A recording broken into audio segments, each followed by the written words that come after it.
mis hermanos queridos cristianos católicos? ¿Cómo están? Espero que mega, hiper, super, full, bien, con las mejores bendiciones del Todopoderoso, de nuestro Señor, que nos acompaña todos los días de nuestra vida. Estamos en la formación del año de la Eucaristía, aquí en la diócesis de Ambato y en la iglesia ecuatoriana, en la parroquia Sagrada Familia. Hoy nos toca el segundo tema del texto de formación del año de la Eucaristía, y el tema es la Eucaristía en el Nuevo Testamento. Estamos en la parte 2 y vamos a analizar la Eucaristía como sacrificio. Tenemos los contenidos. ¿Cuáles son los contenidos, mis hermanos queridos? Primera cosa que vamos a analizar, nuestra realidad. ¿Qué realidad tenemos? Segunda cosa es la iluminación de nuestra realidad en este tema, la Eucaristía como sacrificio. Tenemos algunos puntos dentro de la iluminación: Jesús y el reino, ¿no es cierto? Segundo, las comidas de Jesús, que lo habíamos analizado. Tercero, Jesús, servidor del banquete del reino de Dios. Cuarto, relación entre servicio y sacrificio. Quinto, la muerte de Jesús es un sacrificio expiatorio.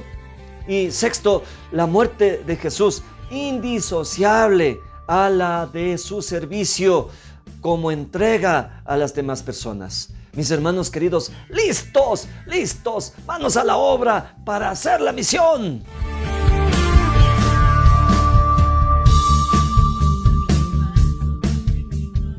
Saludos, queridos hermanos, acompañemos todos con el canto. Cuánto esperado este momento, cuánto esperado que estuvieras aquí, cuánto esperado que me hablaras, cuánto esperado que vinieras a mí. Yo sé bien lo que has vivido, sé también por qué has llorado. Yo sé bien lo que has sufrido, pues de tu lado no me he ido.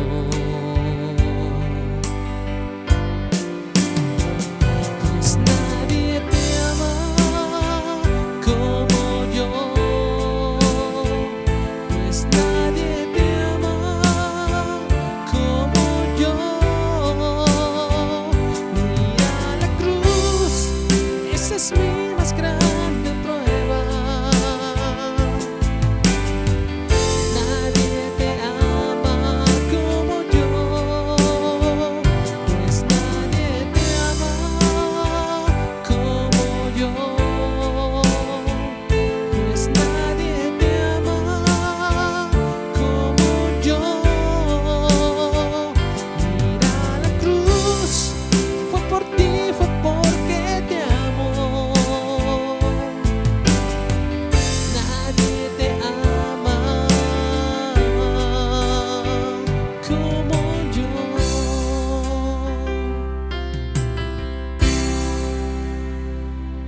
Amén.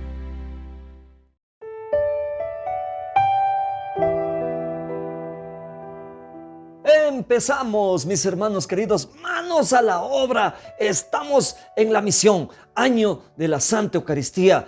No te olvides que hay que tener el texto base, sí, que hay que tener la Santa Biblia, que hay que tener, sí, un cuaderno para que sirva de respaldo, que hay que tener papelotes y marcadores para poder hacer el trabajo en grupos, y también necesitas un lapicero, un lápiz, un esfero para poder subrayar. Empezamos, mis hermanos queridos. Punto número 1, nuestra realidad. ¿Cuál es nuestra realidad? El sacrificio no está alejado de lo cotidiano de nuestras vidas. En eso estamos de acuerdo, ¿no es cierto? Aprendemos a sufrir. Los que ya hemos vivido un poco, o los que ya hemos llegado a la plenitud de la vida, hemos aprendido a sufrir. Nos hemos desesperado, hemos llorado. Sabemos cuál es el sabor de las lágrimas. ¿No es cierto que son amargas? Y entonces descubrimos la vida hermosa, pero también una experiencia de amargura. Los griegos decían una gota de felicidad en un mar de lágrimas. Esto es real. Sí, conocemos el concepto del sacrificio. ¿Sí? Punto número 1, esa es nuestra realidad. Punto número 2, iluminación de nuestra realidad. En la anterior asamblea, mis hermanos queridos, una de las terminologías para nombrar la Santa Eucaristía es sacrificio. Santo sacrificio, sacrificio de alabanza, sacrificio espiritual, sacrificio puro y santo. Eso lo habíamos analizado. ¿Es la Eucaristía un sacrificio? ¿Qué es un sacrificio? ¿Es concomitante a servicio? Así se plantea el tema de hoy. Son las preguntas que plantean el tema de hoy. El texto nos propone estudiar el contexto más amplio de la identidad del Jesús histórico, pretensión del sentido de la vida del Jesús histórico. Punto número 1, Jesús y el reino. Vamos a ahondar en este tema. ¿Es realmente la Eucaristía un sacrificio? ¿Es lo mismo decir sacrificio que servicio? ¿Sí? Punto número 1, Jesús y el reino. El reino de Dios constituye el motivo central de su mensaje y de toda su vida y de la actuación de Jesús en esta tierra, del Jesús histórico. Aunque nunca lo definió, podemos hablar de un nuevo comienzo, del todo previsible y que únicamente puede ser otorgado por Dios como Señor de la vida y de la historia. Para Él, el reino de Dios, su venida y su proximidad equivalen al advenimiento de la soberanía del amor. Así nosotros vislumbramos el Evangelio. Por eso, su soberanía o reinado equivalen más bien a la comunión de Dios con las personas. Más que dominio o poderíos divinos, anuncia la plenitud al final de los tiempos, pero imprime una esperanza que se cumple en el hoy y en el ahora. Esa anticipación se da ya en Él, en su persona, en su obra. Sí, se da en el Señor como un germen. Analizamos también un punto que habíamos analizado en el esquema anterior. Las comidas de Jesús que vienen a presentarse como signo de reconciliación, ¿sí?, con este mundo. Punto número 3, Jesús, servidor del banquete del reino. Aparte de que haya constancia de que Jesús sirviera la mesa, Jesús aparece siempre como el servidor del banquete del reino. Nosotros podemos notar esto en el Evangelio, sentándose a la mesa del perdón con los pecadores, de la multiplicación de los panes con los pobres, como fuente de sanación para los enfermos.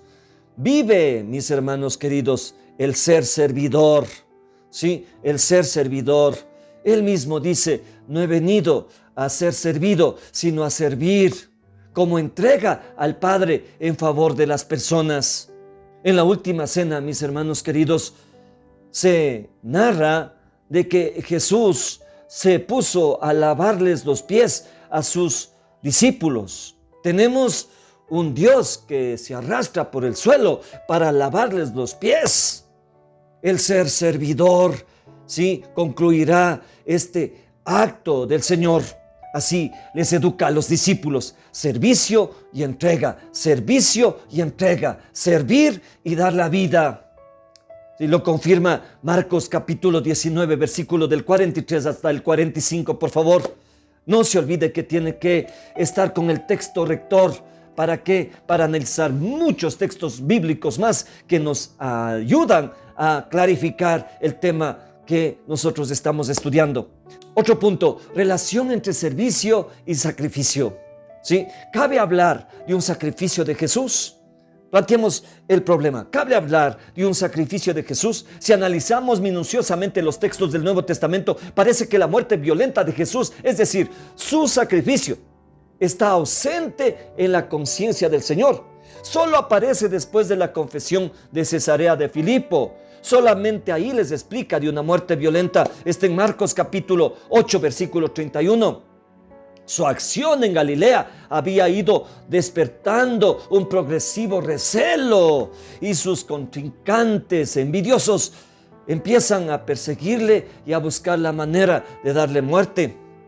Pues bien, previó entonces el Señor una muerte violenta a partir de su acción, de lo que hacía y decía, y por supuesto la resistencia que encontraba. Es más, Él afrontó decididamente, mis hermanos, esto es muy importante, decididamente la posibilidad de una muerte violenta, yendo a predicar del reino de Dios en Jerusalén. Comprendamos que era como irse a meter en la boca del león. Lo menos que cabe decir es que la entrega personal de Jesús por los demás durante toda su vida no está en contradicción, antes bien concuerda con su entrega generosa en la muerte. Subraye esto es importante. Esta entrega radical de sí mismo puede ser el eslabón que une el sentido de su vida con el sentido de su muerte. Entrega radical, servicio completo, absoluto. Por eso nos preguntamos, ¿la muerte de Jesús es sacrificio expiatorio? ¿La muerte de Jesús es sacrificio expiatorio? Supondría que Dios estaba exigiendo a Jesús su muerte para expiar los pecados a las personas. Nada más lejos, escuche bien, nada más lejos en Jesús de que ese era el sentido de su obra, de su predicación del reino o de su misma muerte. Punto número 1. No parece en la vida de Jesús alguna palabra, una palabra por lo menos de Jesús, que dé pie a afirmar que Él interpreta así, de esa manera, su vida. Más bien, todo lo contrario, no como un sacrificio, sino como misericordia. ¿Sí? Las palabras de Él dicen, anda y aprende lo que significa misericordia quiero, y ya no más sacrificios. ¿Sí? Literalmente está en Mateo capítulo 12, versículo 7. Y también misericordia quiero y no más sacrificios. Mateo 9, 13. Jesús nunca exige expiación por los pecados previa al perdón de los pecados. Antes bien, la reconciliación que acompaña toda su acción es otorgada de forma gratuita e inmediata antes de la propia conversión. A diferencia de Juan el Bautista, Jesús ofrece el perdón, la salvación antes de la penitencia. Por último, mis hermanos queridos, el Dios de Jesús es el que toma la iniciativa.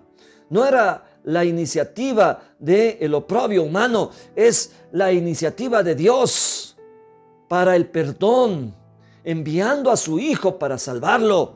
El perdón entonces va por delante, no necesita expiación para otorgarlo. Es más gracia que da respuesta a la desgracia humana. Es más gracia divina que da respuesta a la desgracia.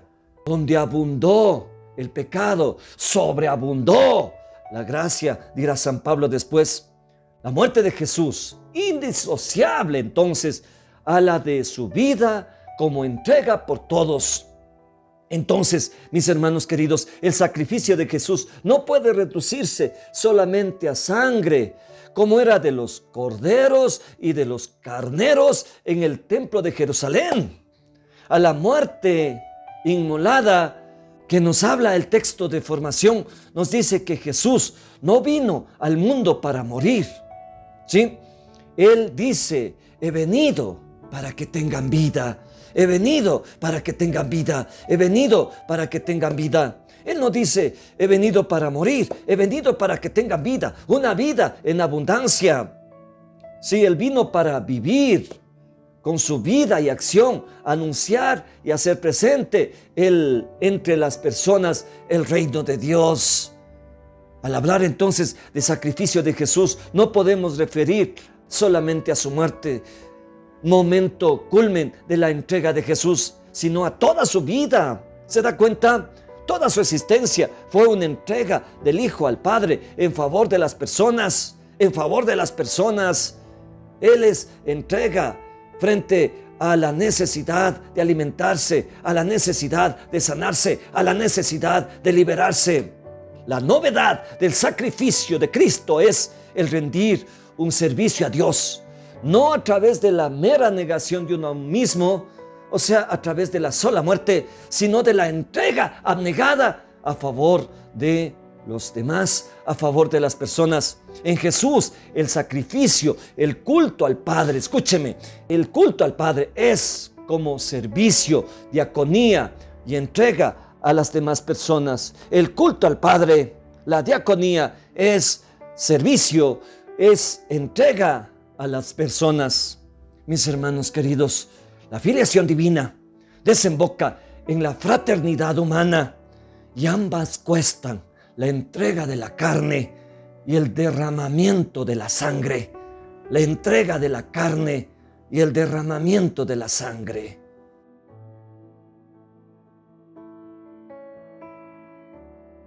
Terminamos esta asamblea, mis hermanos queridos, poniendo en las manos del Señor lo que hemos podido aprender. ¿Es la Eucaristía un sacrificio? Sí, pero sacrificio que puede ser traducido a servicio. A servicio. No he venido para ser servido, sino para servir. Tenemos un Dios que en el Jueves Santo se arrastra por el suelo para lavarles los pies a sus discípulos y que dice: comprenden lo que he hecho. Ustedes me llaman Señor y Maestro y dicen bien, porque lo soy, pero les he lavado los pies para que se hagan lo mismo los unos con los otros. Mientras el orgullo y la vanidad humana crecen, mientras la violencia y el racismo crecen, hay un Dios que sirve al ser humano. Esta gracia de Dios, esta misericordia de Dios es incomprensible. Mis hermanos queridos, no podemos sino solamente agradecer el sacrificio del Señor, el servicio de Él. Oramos la oración final con las palabras de la plegaria eucarística de reconciliación, según nos propone el texto guía. Así pues, al hacer el memorial de Jesucristo, nuestra Pascua, y de nuestra paz definitiva, y celebrar su muerte y resurrección en la esperanza del día feliz de su retorno, te ofrecemos, Dios fiel y verdadero, la víctima que devuelve tu gracia a los hombres. Mira con amor, Padre de bondad, a quienes llamas a unirse a ti, y concédeles que, participando del único sacrificio de Cristo, formen por la fuerza del Espíritu Santo un solo cuerpo en el que no haya ninguna división. Amén y amén, Señor.